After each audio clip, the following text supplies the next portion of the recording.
there's a couple of things I'd like to do. First thing is to watch module 2 and to start to put in practice the meditation piece. The second thing is I'd like you to do what I call a thought diary at the end of each day, to write down what you can remember of that day, of the strategies that you used. And I'll write you a little email later just listing the strategies that we talked about, so you've got it in front of you. But for example, the catastrophizing snowball thinking, the strategizing, the mental tennis, because the more we can build awareness of those patterns, that alone is going to give you that little bit of distance.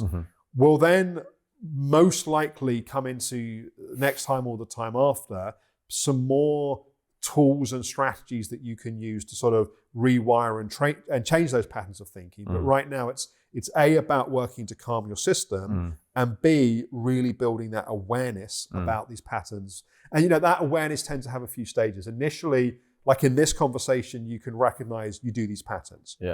The next thing is to, at the end of each day, to be able to think about, these are the examples of using those patterns. The next stage is to be able to actually see it when it's happening. Then the final stage is to be able to see it when it's happening and actually have something you can do to actively change it. So there's a kind of deepening of the awareness of the pattern. But the next stage, it's great you recognize them in the first place. The next stage is to start to see those examples of those patterns playing out. What questions do you have about that homework? Does that all make sense and feel okay? No questions. Okay, good. Any more general questions about anything we said today and about the process or anything else? Don't think so. Okay, great. So let's look at a time for next time. And and I know you said you've got a lot happening in the next few weeks, so do the best you can. One thing I would always say though is, it's not my quote, but it's quite a good quote. If you haven't got time for 10 to 15 minutes a day of meditation, you need to do half an hour. Because it's almost like the less time we have, the more we need to be effective in that time. Right, exactly. Is there, you probably go into this in the video, but is there a time of day that you... The best time of day is the time of day that you can reliably commit to doing it. Right, okay.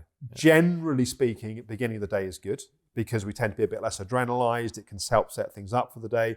But there are people that meditating first thing in the day just never happens for. And so I think that would be me. So I'm not a morning person. So I'm quite agnostic really to when. I'm more interested in the fact that it happens. But then is it good to be consistent about? It's good to be consistent at the time of day because it's easier to build a habit and a routine. But which time of day is less important. Okay. Yeah. All right.